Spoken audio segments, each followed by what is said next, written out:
start with Dandasana. You cross one of your leg, the foot of the leg goes below the wrist. In this case, my left foot is below my hip. Then you wrap and place your right foot, your other foot, right outside your left knee, and then you can take it as far away from your knee as possible. So it will be in this particular posture. Then what you have to do is basically grab your hands behind your back and straighten your chest. For most people this would be very tough.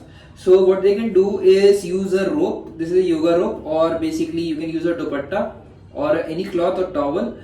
And I have tied knots on these rope. So it makes sure, it helps me keep track of my progress. So this was my last progress. Let's see if I can reach it. You can tie knots. It's easier to catch on when you have knots rather than just having a cloth.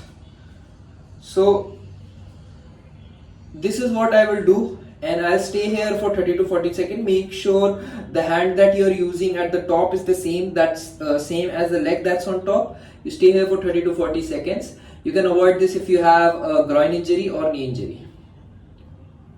Do it on the other side as well.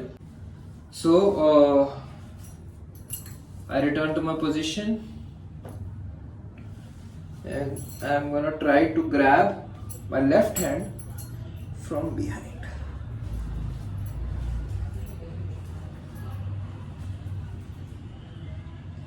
So I was able to grab, and I'll straighten my back.